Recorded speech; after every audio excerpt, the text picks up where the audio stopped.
Dengan penuh sukacita, kami Majelis Gereja menyambut kehadiran Bapak dan Ibu, saudara dan saudari terkasih dalam kebaktian Minggu Advent keempat, 22 Desember 2024. Dengan topik minggu ini, bangkit menjadi terang. Oleh sebab itu kita dengarkan liturgi 4. Angkatlah kepalamu, hai pintu-pintu gerbang, dan terangkatlah kamu, hai pintu-pintu yang berabad-abad, supaya masuk Raja Kemuliaan. Siapakah itu Raja Kemuliaan?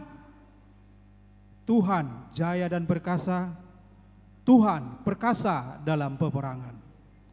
Angkatlah kepalamu, hai pintu-pintu gerbang, dan terangkatlah kamu, hai pintu-pintu yang berabad-abad, supaya masuk Raja Kemuliaan. Siapakah dia itu Raja Kemuliaan? Tuhan semesta alam. Dialah Raja Kemuliaan. Selah.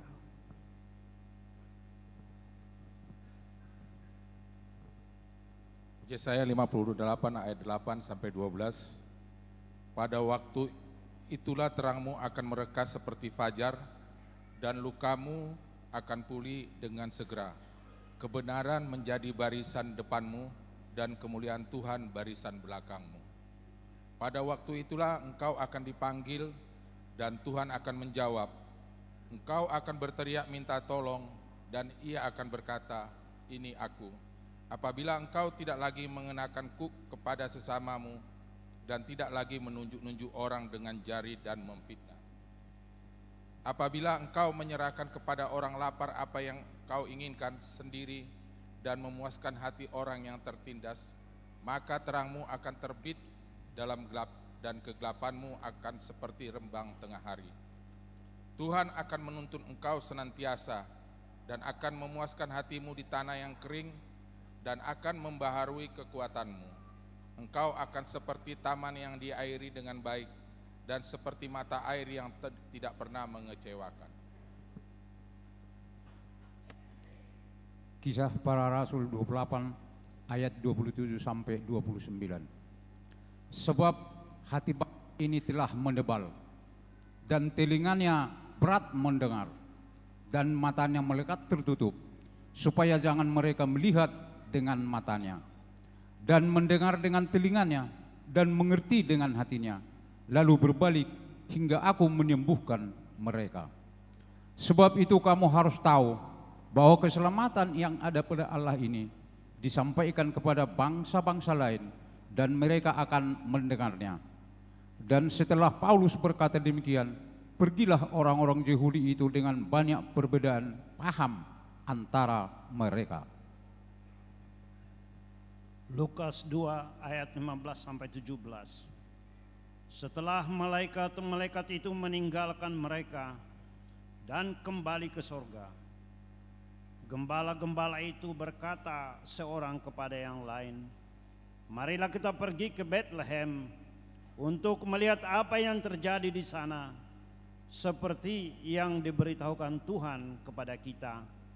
Lalu mereka cepat-cepat berangkat dan menjumpai Maria dan Yusuf dan bayi itu yang sedang berbaring di dalam palungan. Dan ketika mereka melihatnya, mereka memberitahukan apa yang telah dikatakan kepada mereka tentang anak itu. 1 Tesalonika 5 ayat 5 sampai 8. Karena kamu semua adalah anak-anak terang dan anak-anak siang. Kita bukanlah orang-orang malam atau orang-orang kegelapan. Sebab itu, baiklah jangan kita tidur seperti orang-orang lain, tapi berjaga-jaga dan sadar. Sebab mereka yang tidur waktu malam, dan mereka yang mabuk waktu malam. Tetapi kita yang adalah orang-orang siang, baiklah kita sadar, berbaju zirahkan iman dan kasih, dan berketopongkan pengharapan keselamatan. Amos 5 ayat 8. Dia yang telah membuat bintang Kartika dan bintang belantik, yang mengubah kekelaman menjadi pagi, dan yang membuat siang gelap seperti malam. Dia yang memanggil air laut dan mencurahkannya ke atas permukaan bumi. Tuhan itulah namanya. Amin.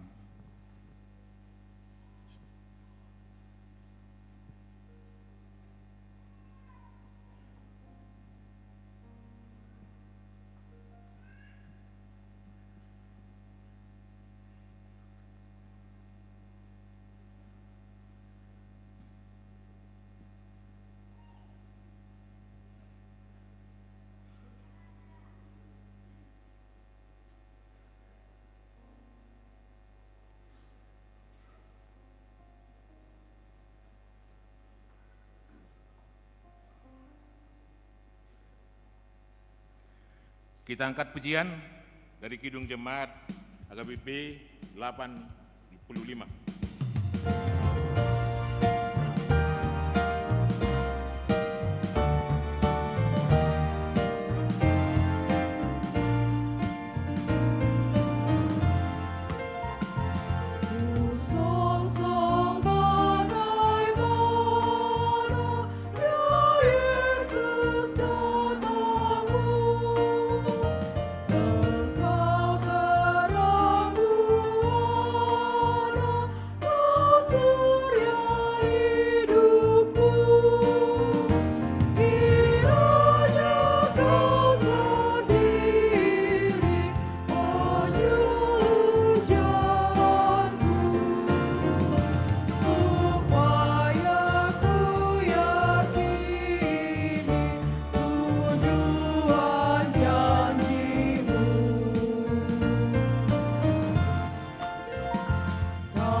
Di dalam nama Allah Bapa dan nama anaknya Tuhan Yesus Kristus dan nama Roh Kudus yang menciptakan langit dan bumi. Amin. Bersorak-sorai dan bersukaria, hai putri Sion, sebab sesungguhnya aku datang dan diam di tengah-tengahmu. Demikian firman Tuhan. Haleluya.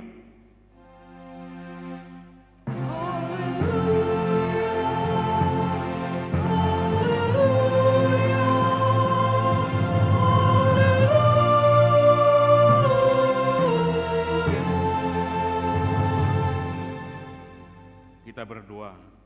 Ya Allah Bapa kami, dengan segenap jiwa raga kami mengucap syukur dan terima kasih kepadamu karena Engkau telah mengaruniakan anakmu, Tuhan Yesus Kristus, yang telah menebus kami dari dosa dan kuasa maut. Kami memohon kepadamu, terangilah hati kami dengan Roh Kudus, agar kami mengenal Dia, Raja yang akan datang itu, yang patut disembah oleh seluruh umat manusia. Amin.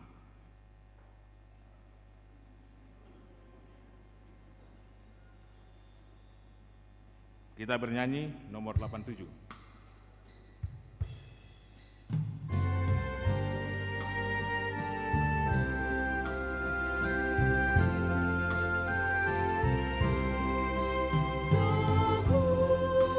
Raja mulia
Dengarlah hukum Tuhan yang ditetapkan pada minggu hari ini, yang tertulis dari Wahyu pasal yang ketiga ayat yang ke-11.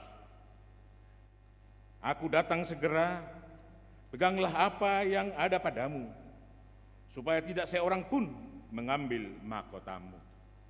Demikian hukum Tuhan. Marilah kita meminta kekuatan pada Tuhan untuk melakukan hukumnya. Ya Tuhan Allah, kuatkanlah kami melakukan yang sesuai dengan hukum-Mu. Amin. Kita bernyanyi.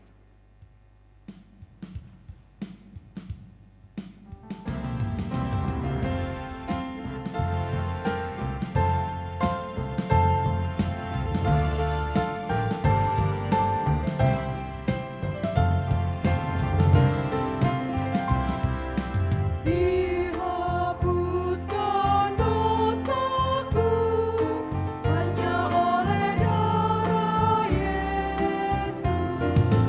Aku pulih dan sembuh hanya oleh darah Yesus. Oh, darah Tuhanku,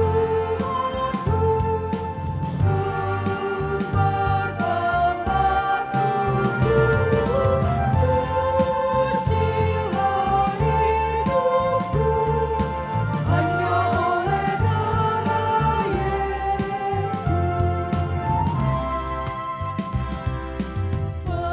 Pengampunan dosaku hanya oleh darah Yesus. Penyucian hidupku hanya oleh darah Yesus. Oh, darah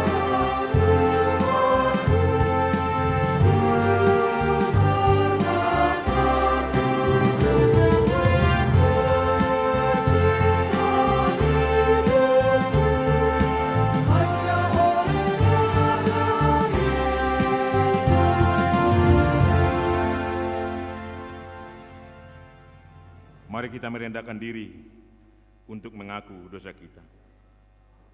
Ya Allah Bapa kami yang Maha Kuasa dan Maha Pengasih, kami orang berdosa yang hina ini datang ke hadapan-Mu yang kudus dan mulia, mengaku dan meminta keampunan segala dosa dan kejahatan kami.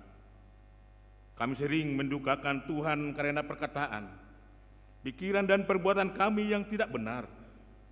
Kami tidak mengasihi Engkau dengan segenap hati, dengan segenap kekuatan, dan dengan segenap akal budi kami. Dan kami tidak mengasihi sesama manusia seperti diri kami. Kami layak kena murka-Mu dan terkutuk selama-lamanya. Tetapi sekarang kami datang memohon keampunan dosa kami. Tolonglah kami agar kami dapat bertobat dan meninggalkan segala kejahatan kami. Karena Yesus Kristus, Anak Allah yang tunggal, dan karena nama-Mu yang kudus itu. Ya Allah, kasihanilah kami orang berdosa ini. Amin.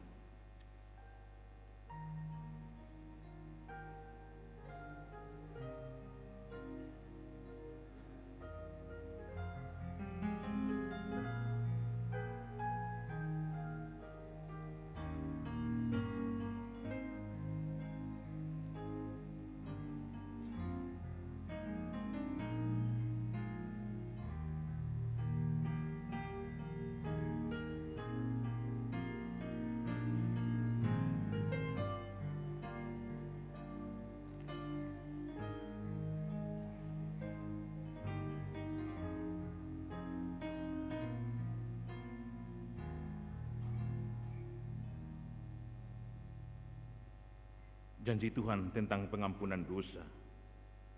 Demikian firman Tuhan. Tetapi engkau mendapati aku dengan dosamu.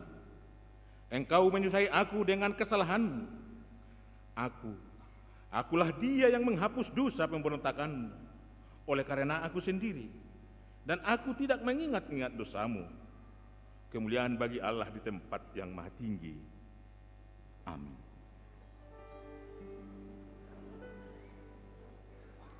Kita bernyanyi.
kita membaca firman Tuhan, epistel pada minggu hari ini, yang tertulis dari buku Roma, pasal yang 13, mulai dari ayat 12 sampai ayat 14. Kita membaca secara responsoria.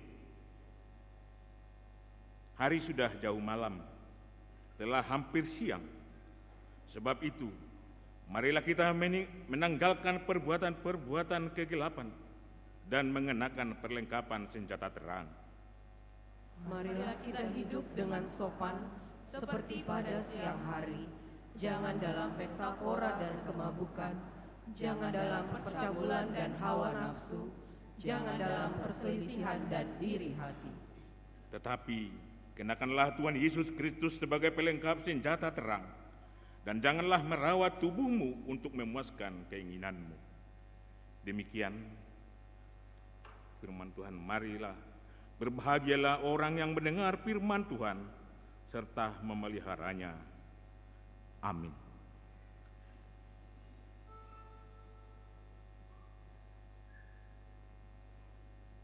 Kita bernyanyi.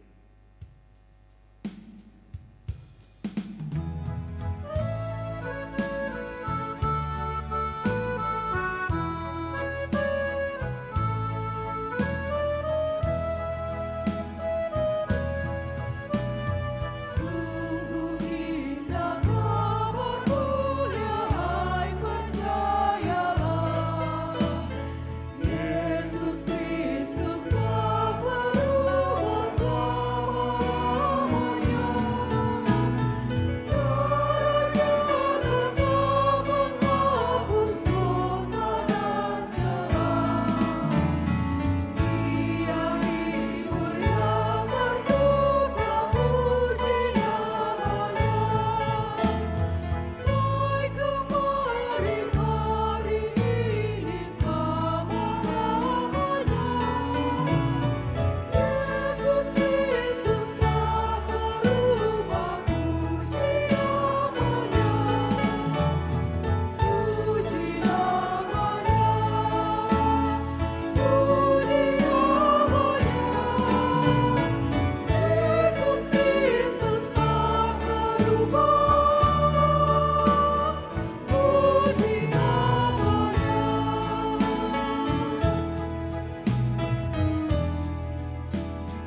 Dia cari yang berdosa, cari di kamu. Datanglah rendahkan hati, serahkan dirimu. Duduklah ia sambut orang tercela. Ini kau pun disambut, diampuninya. Baik kemari hari ini selama-lamanya. Yesus Kristus tak berubah, puji namanya. Puji namanya. Puji namanya. Yesus Kristus tak berubah, puji namanya.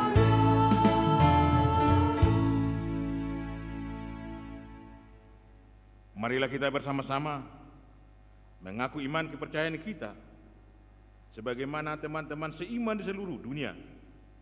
Kita bersama-sama mengucapkannya. Aku percaya kepada Allah, Bapa yang Maha Kuasa, Khalid langit dan bumi. Aku percaya kepada Yesus Kristus, Anaknya yang tunggal Tuhan kita, yang dikandung daripada Roh Kudus, lahir dari anak darah Maria, yang menderita sengsara di bawah pemerintahan Pontius Pilatus, disalibkan, mati dan dikuburkan, yang turun ke dalam kerajaan maut. Pada hari yang ketiga, bangkit pula dari antara orang mati, naik ke surga, duduk sebelah kanan Allah Bapa yang Maha Kuasa. Dari sana akan datang kelak untuk menghakimi orang yang hidup dan yang mati. Aku percaya kepada Roh Kudus, dan adanya satu gereja yang kudus, persekutuan orang kudus, pengampunan dosa, kebangkitan daging, dan hidup yang kekal. Amin.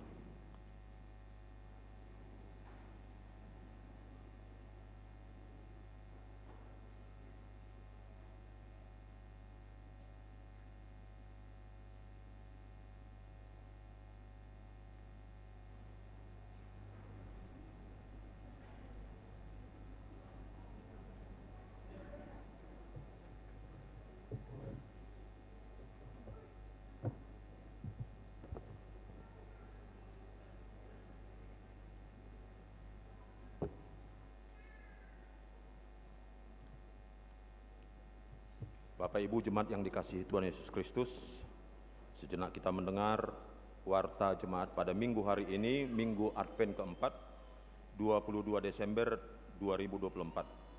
Selamat datang dan selamat beribadah bagi Bapak Ibu Saudara-saudari yang pertama kali beribadah di HKBP Pekanbaru.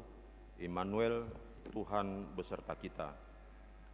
Warta umum jemaat tambah, mulai minggu hari ini tanggal 22 Desember 2024, telah tambah jemaat gereja kita, keluarga Bapak Freddy Pangaribuan, Ibu Riste Timoria Burutumanggor, beserta satu putra, pindah dari HKBP Maduma Resort Agape Pangkalan Kerinci. Alamat Villa Sakura Asri Blok C nomor 5, Sektor Kompleks Gubernur. Jemaat pindah mulai hari ini, Minggu 22 Desember 2024, telah pindah keluarga Nyonya B Manalu, Sri Vera Nita Buru Hutauruk beserta 2 orang anak, satu putra satu putri, alamat Jalan Semeru, Sektor Pekanbaru Tengah, pindah ke HKBP Resort Bogor.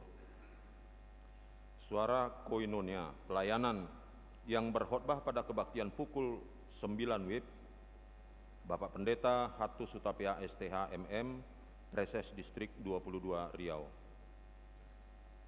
Advent minggu hari ini, Advent keempat, 22 Desember 2024, yang membawa krans bunga, yang membawa krans Advent dari kaum Ama. Berikutnya seksi lansia, minggu hari ini tanggal 22 Desember 2024 akan diadakan penyerahan ulos bagi jemaat yang berumur 70 tahun pada ibadah kebaktian siang pukul 11 WIB. Nama-nama yang akan menerima ulos tersebut dapat kita baca pada warta jemaat. Jadwal Natal pada hari Senin tanggal 23 Desember 2024, Natal keluarga. Untuk tertib acara dapat diambil di kantor gereja, maksimal 3 lembar per kakak.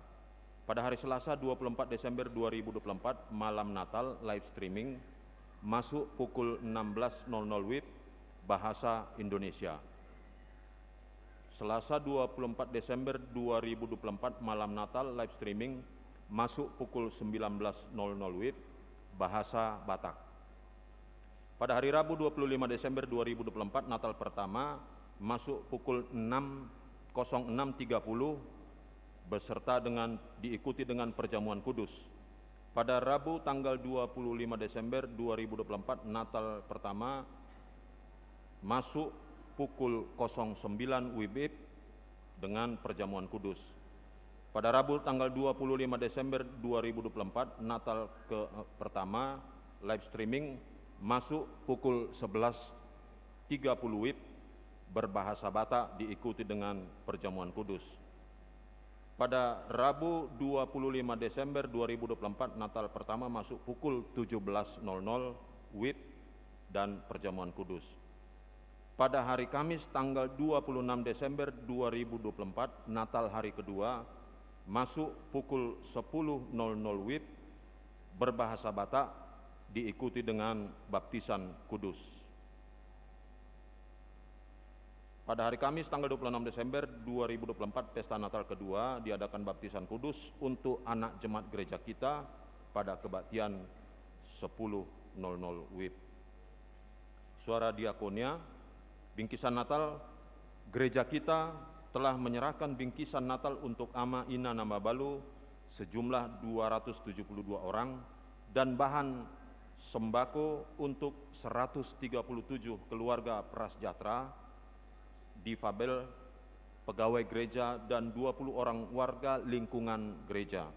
Majelis dan seluruh jemaat gereja mengucapkan terima kasih atas partisipasi jemaat, atas sumbangan sembako yang telah diberikan. Tuhan Yesus memberkati. Ulang tahun Majelis HKBP Pekanbaru mengucapkan selamat ulang tahun kepada warga jemaat yang berulang tahun kelahiran dari tanggal 22 sampai dengan 28 Desember dan ulang tahun pernikahan. Baca dan renungkan firman Tuhan dari Mazmur 103 ayat 1 sampai 2. Pujilah Tuhan hai jiwaku, pujilah namanya yang kudus hai segenap batinku. Pujilah Tuhan hai jiwaku, dan janganlah lupakan segala kebaikannya. Kita doakan jemaat yang dalam pemulihan sakit menahun, kiranya Tuhan memberikan kesembuhan, kekuatan, dan kesabaran. Mengenai warta keuangan dan warta lainnya dapat kita baca secara lengkap pada warta jemaat di website HKBP. Demikian warta jemaat minggu ini. Tuhan Yesus memberkati.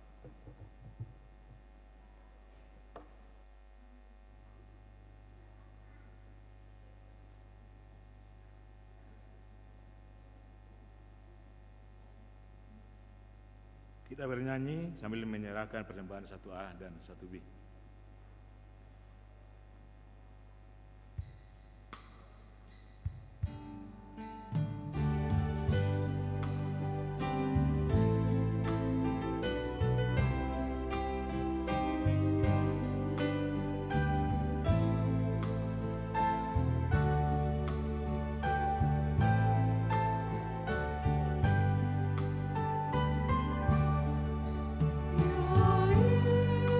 Yesus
damai sejahtera dari Allah Bapa yang melampaui segala akal, itulah yang memelihara hati dan pikiran saudara-saudaraku di dalam Kristus Yesus Tuhan kita. Amin. Bapak, Ibu, dan saudara-saudaraku yang dikasihi Tuhan Yesus Kristus, inilah firman Tuhan yang mau menyapa kita dalam perayaan Minggu Advent keempat atau Advent yang terakhir. Dan sekaligus saya bersuka cita bisa bersama-sama dengan Ibu Bapak semua, karena tinggal menghitung hari saya akan selesai. Kalau orang lain mengatakan saya preses yang mau lengser, kira-kira seperti itu, atau preses outgoing,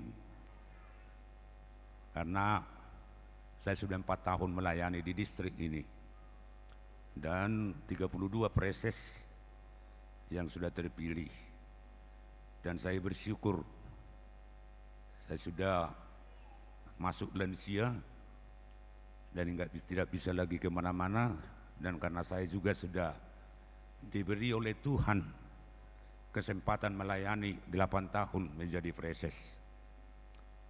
Dulu saya preses, saya berangkat dulu dari Jakarta dan juga melayani Depok, Bogor, Sukabumi, dan Kalimantan Barat. Kemudian saya pindah menjadi preses di Jambi dan saya terpilih lagi untuk periode kedua dan ditempatkan di distrik ini selama 4 tahun. Dan tiba waktunya minggu depan ya, bukan minggu depan ini, kita akan berpisah. Dan untuk itu saya sangat bersuka cita bisa menyapa lewat firman Tuhan sebagaimana yang tertulis di dalam kitab Yesaya 60 ayat 1 hingga ayat 7. Beginilah firman Tuhan. Bangkitlah menjadi terang, teranglah, sebab terangmu datang dan kemuliaan Tuhan terbit atasmu. Sebab sesungguhnya kegelapan menutupi bumi dan kekelaman menutupi bangsa-bangsa. Tetapi terang Tuhan terbit atasmu dan kemuliaannya menjadi nyata atasmu. Bangsa-bangsa berduyun-duyun datang kepada terangmu dan raja-raja kepada cahaya yang terbit bagimu. Angkatlah mukamu dan lihatlah sekelilingmu. Mereka semua datang berhimpun kepadamu. Anak-anakmu laki-laki datang dari jauh dan anak-anakmu perempuan digendong. Pada waktu itu engkau heran melihat dan berseri-seri.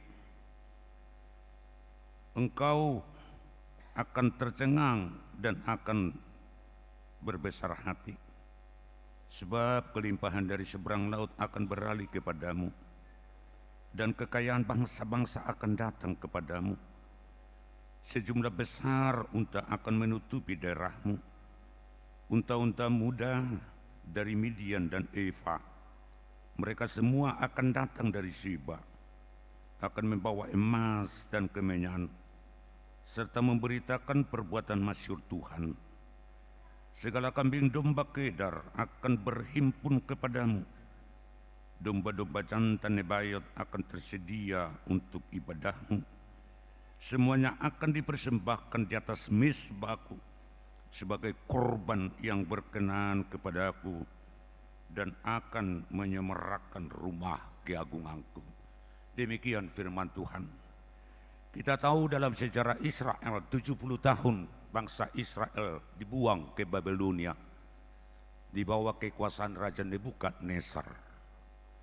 Kalau kita melihat, membayangkan bagaimana mereka dibuang, dikuasai bangsa lain, dikuasai raja yang otoriter, yang tidak menghargai kemanusiaan dan tidak menghidupi cinta kasih.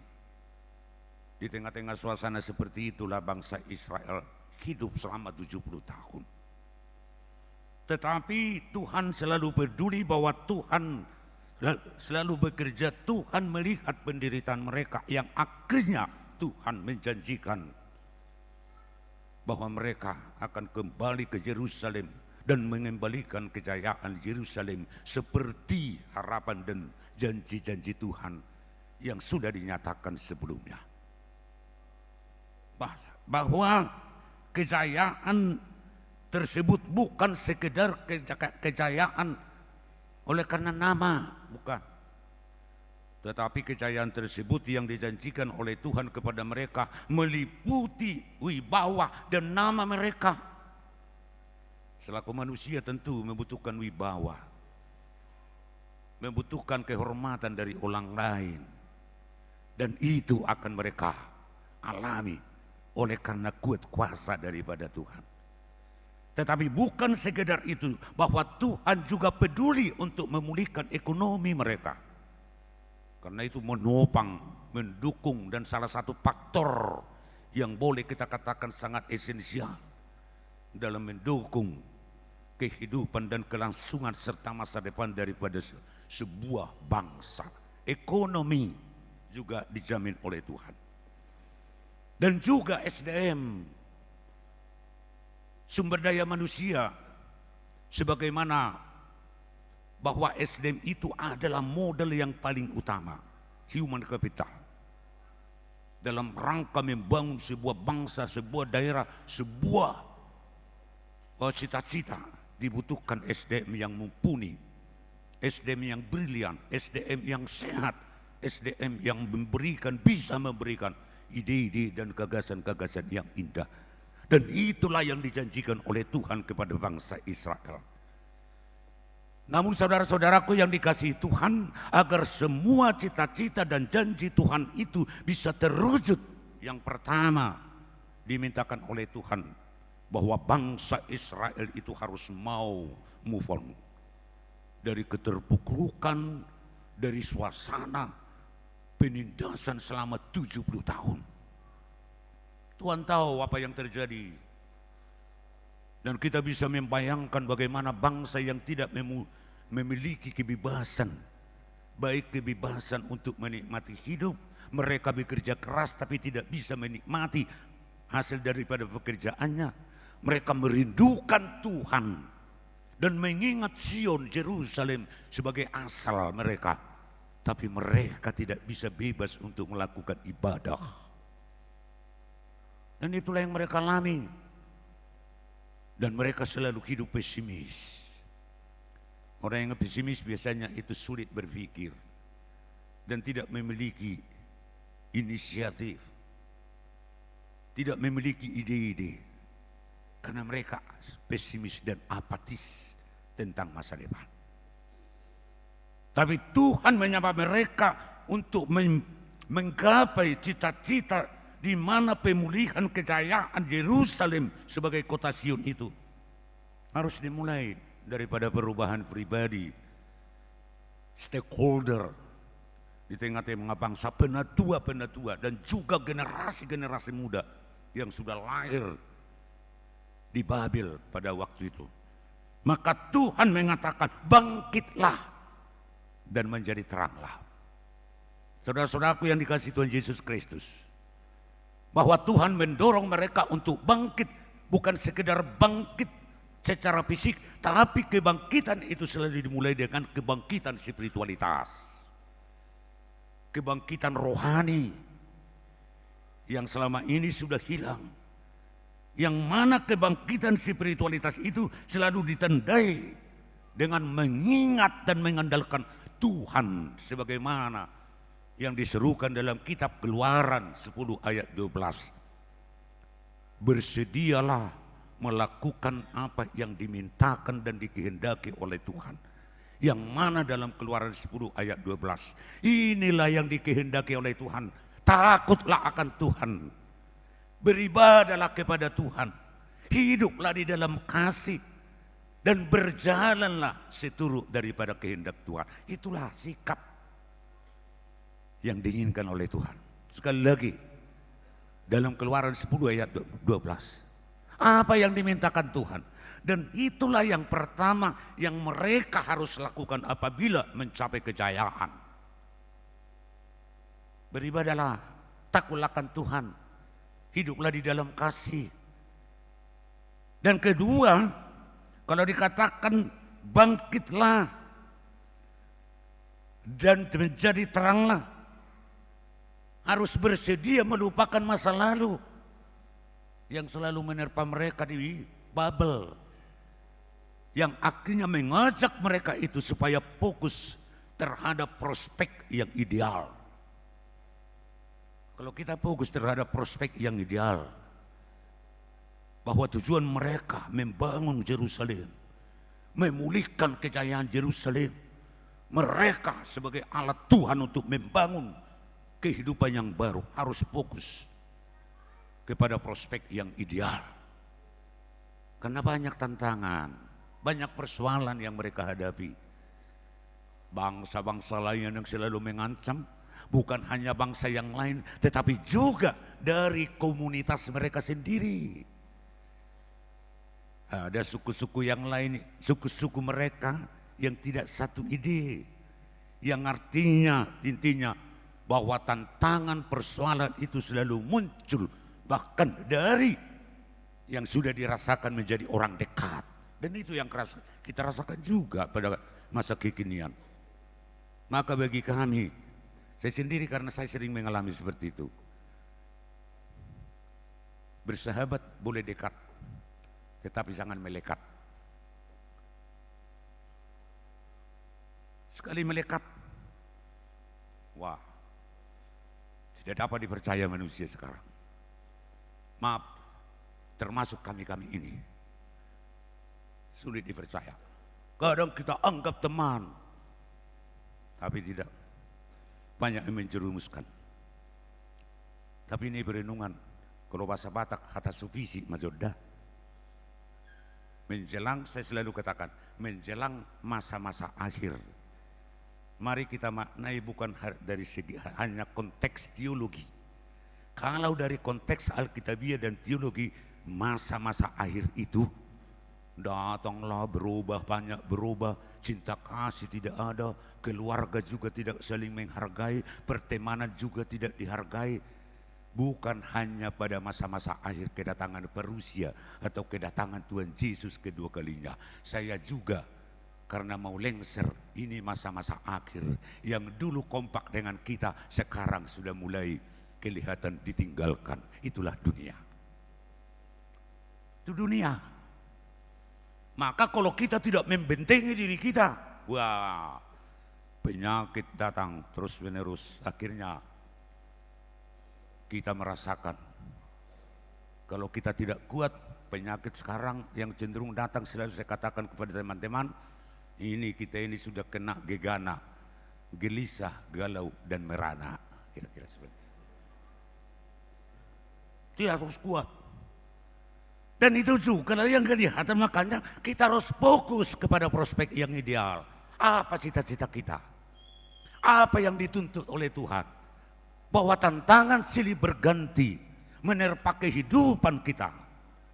Bisa saja orang ya mau mencelakai kita dengan tidak fakta. Dia sendiri mengada-ada padahal tidak fakta. Kemudian disebar menjadi viral padahal tidak ada faktanya. Dan itu sering kita rasakan dalam dunia ini. Tapi sebagai orang percaya, jangan terganggu, kita fokus. Sebab Tuhan yang lebih tahu daripada segala-galanya. Bahwa fokus pada prospeknya, dan sekalipun banyak persoalan dan hambatan-hambatan yang menerpa dan menghambat langkah bangsa Israel, tidak mau. Sebab Papa harus percaya bahwa Tuhanlah menginisiasi kemerdekaan dan kepulangan bangsa Israel dari tanah penjajahan. Yang mana kalau Tuhan menginisiasi semuanya itu, Tuhan juga peduli dan menjadi dalam barisan depan untuk mengatasi persoalan-persoalan jika kita tetap fokus. Dan kemudian apabila itu mau terjadi semua sebagaimana yang diharapkan dan dicita-citakan dan dijanjikan oleh Tuhan kejayaan itu, pergilah menjadi teranglah bagi orang lain, menjadi teranglah bagi dunia. bahwa dunia itu dianggap sebagai kegelapan, dan kegelapan itu dianalogikan sebagai suatu kejahatan yang harus ditumpas. Bahwa kegelapan itu yang selalu menghambat daripada cita-cita dan janji-janji Tuhan, serta kebaikan yang mau berlangsung kepada setiap orang. Tetapi kita sebagai alat Tuhan dan pergi diutus untuk menjadi terang bagi orang lain. Di mana seseorang yang menjadi terang, yaitu sebagai hadiran orang percaya itu harus membawa pengaruh bagi setiap orang. Kalau dalam bahasa teologisnya dikatakan, sebagai anak-anak terang yang diutus ke dunia harus berperan membawa pengaruh yang baik dan positif. Sebagai orang percaya harus dapat dipercaya dan menjadi orang yang berpengaruh, membawa orang lain juga menjadi percaya. Dan inilah harapan kita. Kehadiran daripada setiap orang bisa membawa suasana yang baru. Di tengah keputusasaan, hadirlah orang percaya menjadi pembawa harapan. Di tengah-tengah perbantah-bantahan, hadirlah orang percaya menjadi pembawa cinta kasih atau perdamaian. Di tengah-tengah suasana kebencian, hadirlah anak-anak Tuhan menjadi pembawa cinta kasih. Di situ kita diutus. Di tengah-tengah kebencian, hadir menjadi pembawa kasih. Di tengah keputusasaan, barangkali banyak teman-teman kita, saudara-saudara kita yang putus asa, hadirlah pembawa harapan. Di tengah-tengah perbantah-bantahan, hadirlah pembawa damai. Jika ini menjadi kenyataan dalam kehidupan kita sekarang ini, kita benar-benar juga telah menikmati sampai 4 kali merayakan perayaan Advent. Saya pernah katakan begini, ya ini mungkin sudah pernah saya katakan di sini juga, karena di sini pengalaman saya, ini fakta. Kalau kita sebagai manusia juga harus berusaha, dimanapun harus berusaha membawa menjadi sumber dari keharmonisan dalam setiap komunitas. Baik di tengah-tengah keluarga, baik di tengah-tengah persekutuan kecil, dan suasana ya tidak salah dimulai, dan hal yang kecil juga harus bisa. Bagaimana kita menciptakan suasana romantisme baik di tengah-tengah keluarga maupun dalam komunitas-komunitas kecil. Saya contohkan, di tengah-tengah keluarga juga perlu menciptakan suasana romantisme, baik melalui bahasa dan tindakan. Tapi saya sering mengatakan, sekalipun orang kita, orang Batak di kota besar tinggal, kalau dia orang Batak, sulit menyampaikan bahasa-bahasa yang romantis terhadap istri atau suaminya. Pernah kau katakan, Amang, apa Pak Amang pernah mengatakan sayang terhadap Inang di rumah? Oh, tokak, patang. Padahal itu perlu. Baru-baru ini 3 bulan di sini teman-teman yang ikut. 3 bulan yang lewat saya menjadi pembicara dan narasumber di Ama Perhiau Nama, di gereja ini, di kota ini. Saya tidak perlu sebutkan namanya. Saya memimpin narasumber di sebuah Perhiau Nama. Saya tes bagaimana peranan Ama di tengah-tengah gereja dan masyarakat. Tapi itu harus dimulai dengan sebuah yang mana sebab Ama itu harus mampu dan berani untuk menciptakan harmonisme di tengah-tengah keluarga dan komunitas-komunitas lainnya, baik dengan bahasa yang indah. Saya coba, apakah Amang semua pernah mengatakan sayang kepada istrinya? Semua senyum-senyum. Kalau Amang mau, coba kita mulai sekarang. WA dulu Inang di rumah. dengan bahasa yang lembut. Bagaimana kabarmu sayang? Mungkin kau capek hari ini ya sayang. Datang bapak-bapaknya, di WA ibu-ibunya. Apa jawaban ibu-ibunya? Sudah berapa gelas tua kau minum, kau sudah mabuk katanya. Ada yang langsung angkat telepon marah-marah. Berarti sudah ada ya orang yang sering mau bilang sama seperti ini kepada dia, langsung curiga. Itu fakta di gereja di lingkungan ini. Ini banyak para bapak-bapak datang menunjukkan ke saya, inilah jawaban inang di rumah. Benar, karena tidak pernah mengatakan bahasa yang lembut kepada istri atau kepada suaminya. Padahal itu perlu. Ada lagi mengatakan bahasa Batak. Nong mirdung ko oraho, nong riti ko oraho. Nong tiga kalas do dinipot wagi tertusi do laura.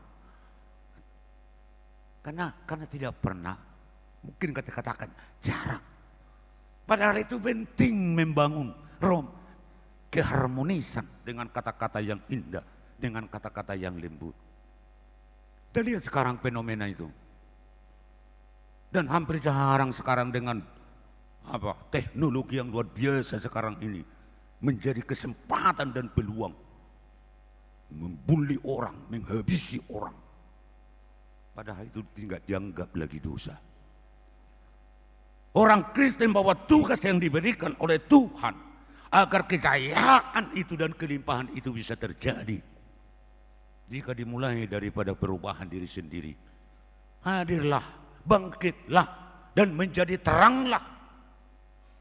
Banyak kegelapan-kegelapan yang meliputi dunia, di mana orang Kristen dan anak-anak Tuhan harus berani mengubah dan mengalahkan kegelapan, sebagaimana Yesus dan Tuhan kita yang telah berjanji bahwa terang itu sudah terbit dan berada di tengah-tengah manusia. Walaupun ini sulit memang ibu bapak dan saudara-saudara, tetapi kita telah diutus bangkit dan menjadi terang, mengalahkan kegelapan. Roma 12 ayat 21. Janganlah kalah terhadap kejahatan, tetapi kalahkanlah kejahatan dengan kebaikan. Janganlah kalah terhadap kejahatan, tetapi kalahkanlah kejahatan dengan kebaikan. Banyak yang bisa kita perbuat sebagai orang-orang percaya yang sudah menerima terang. Dan salah satu menjadi trigger yang menginspirasi dan menyemangati kita untuk melakukan dan hadir menjadi terang, mau bangkit di mana perkataan Tuhan, sebab terang Tuhan telah terbit atasmu, yang itu artinya di mana kemuliaan Tuhan itu selalu menyertai kita. Tuhan tidak pernah meninggalkan kita.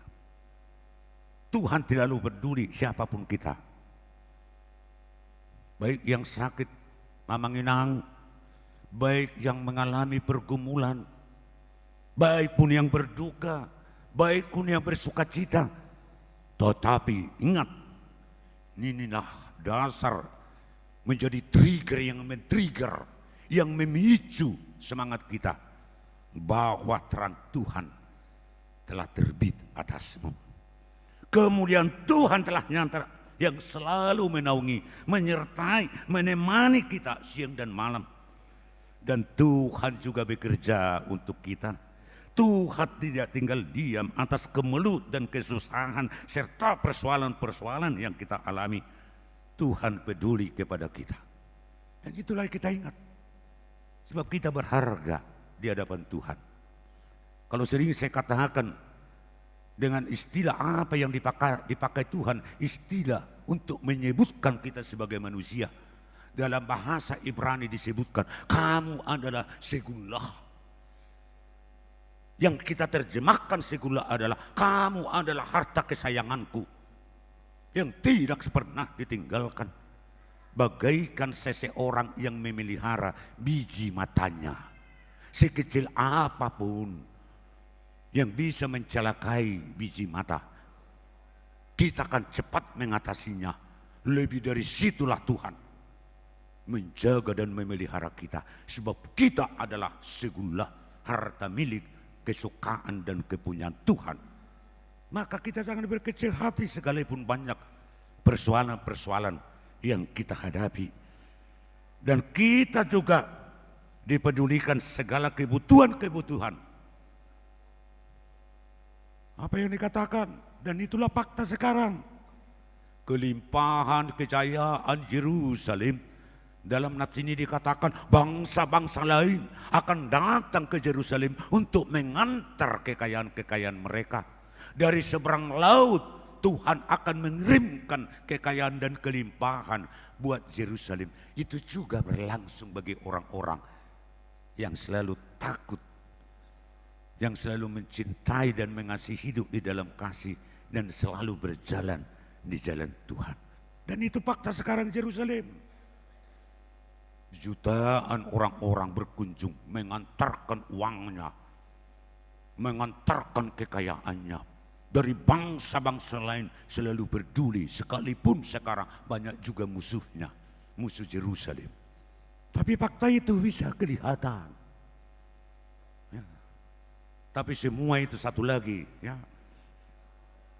untuk bisa melakukan, mewujudkan itu semua, di mana manusia itu diharapkan untuk mewujudkan sebagai alat Tuhan. Agar itu bisa terwujud dan terlaksana, kita perlu memiliki apa? Kejernihan hati, kesucian hati, kejernihan otak, agar tetap termotivasi. Ini perlu.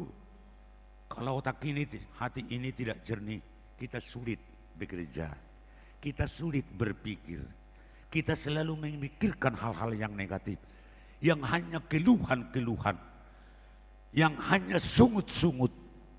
Tetapi jika optimisme, antusiasme, semangat dan harapan itu ada, yang pasti kita dengan sukacita melakukan.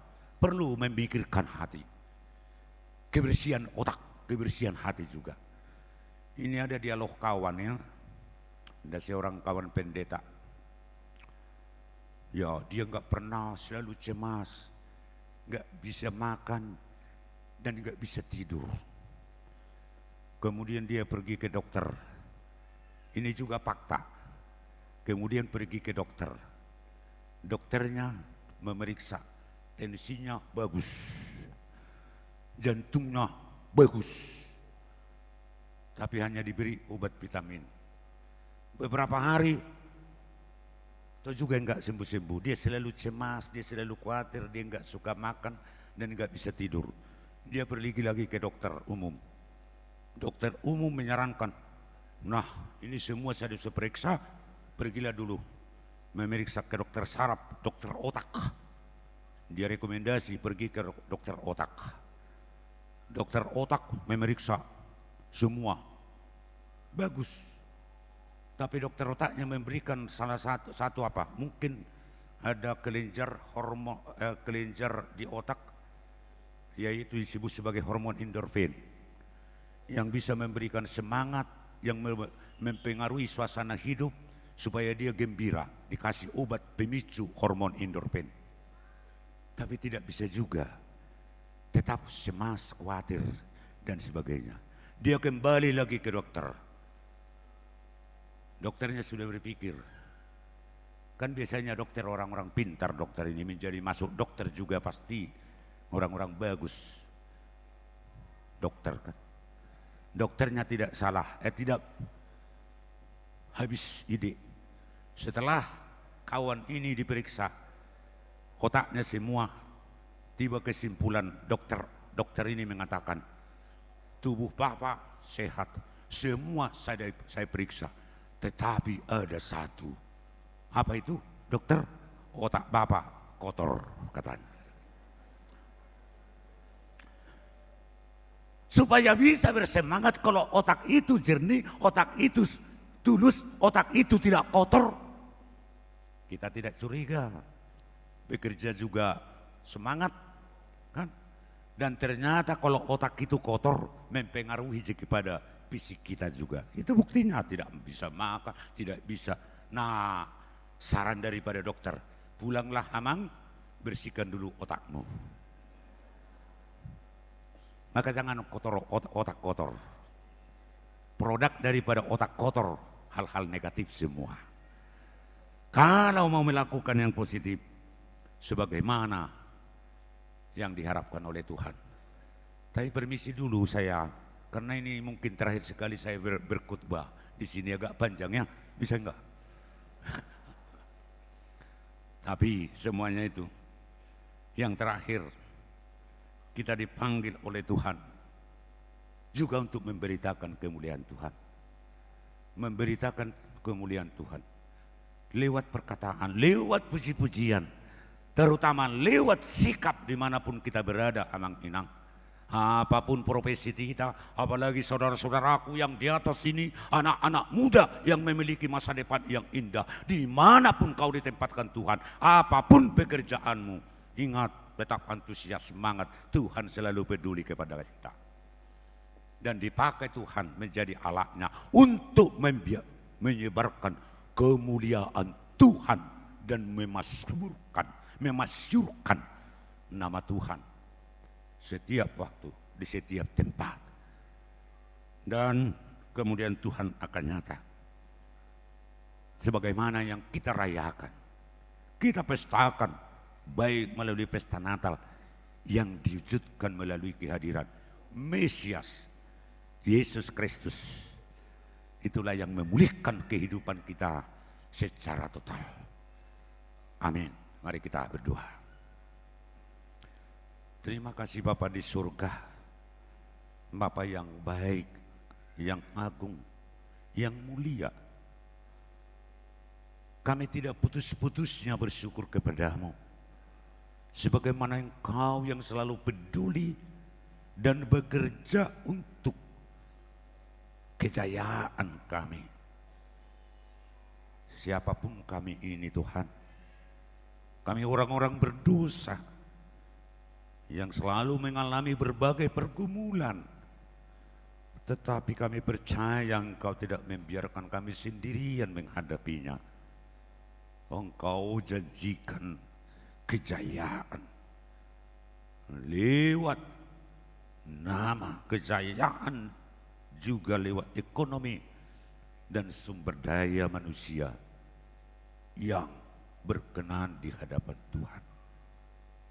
Berkati kami Tuhan dan kuatkan kami agar kami benar-benar anak-anak Tuhan yang selalu berjalan dan hidup seturun dengan kehendak Tuhan, di mana kami takut akan Tuhan dan mau beribadah serta menghidupi cinta kasih. Berkati para hamba-Mu, para situa yang melayani dengan tulus di gereja-Mu ini Tuhan, dan keluarga mereka, anak-anak mereka, berikan kelimpahan. Anggota jemaat, mulai dari anak-anak hingga lansia, ikatlah kami dalam ikatan kasih yang sempurna, serta berkati kami atas semua cita-cita dan harapan kami pada tahun-tahun yang akan datang. Kami serahkan seluruh kehidupan kami ini hanya mengandalkan kuat kuasa Tuhan. Di dalam Kristus Yesus kami berdoa. Amin.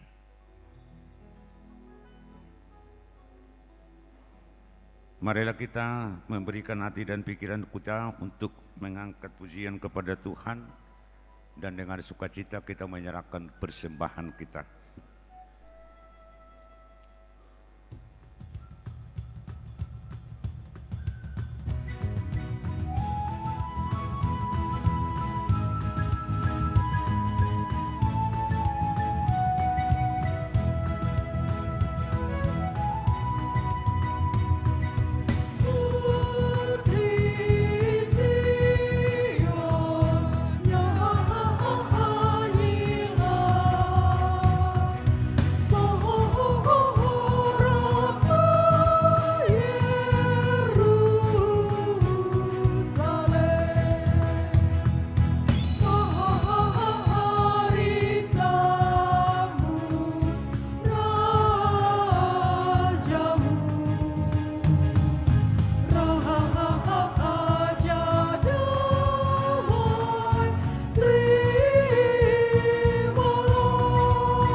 kita berdoa untuk menyerahkan persembahan kita kepada Tuhan. Ya Allah Bapa kami yang di surga, kami mengaku bahwa Tuhan adalah sumber dari segala karunia yang melimpah dalam kehidupan kami masing-masing. Sebagian daripada karunia itu kami serahkan kembali sebagai persembahan kepada Tuhan. Terimalah dan berkatilah persembahan umat-Mu ini, agar dapat kami pergunakan untuk pekerjaan dan pelayanan kerajaan Tuhan di dunia ini. Bukalah hati kami untuk mengenal betapa banyak berkat dan karunia yang kami peroleh dari Tuhan, supaya kami senantiasa bersyukur kepadamu. Di dalam nama Yesus Kristus Tuhan kami. Amin.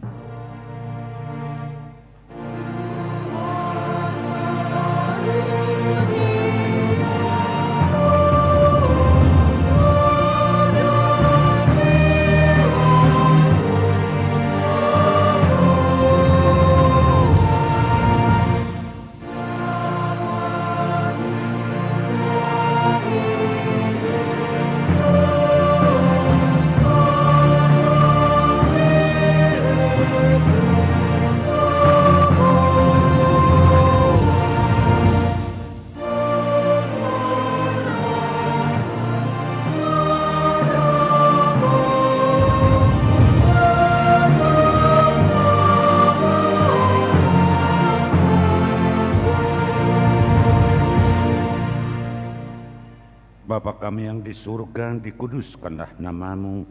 Datanglah kerajaan-Mu, jadilah kehendak-Mu di bumi seperti di surga. Berikanlah kami pada hari ini makanan kami yang secukupnya. Dan ampunilah kami akan kesalahan kami, seperti kami juga telah mengampuni orang yang bersalah kepada kami. Dan janganlah membawa kami ke dalam pencobaan, tetapi lepaskan kami daripada yang jahat.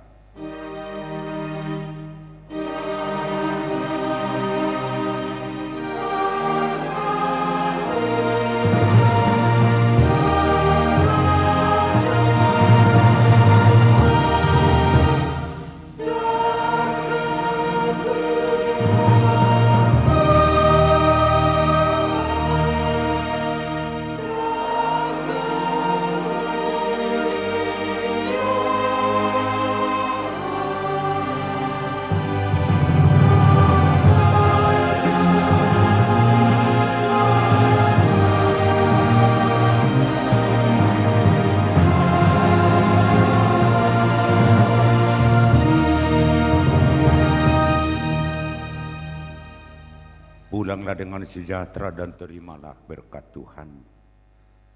Tuhan memberkati engkau dan melindungi engkau. Tuhan menyinari engkau dengan wajah-Nya dan memberi engkau kasih karunia.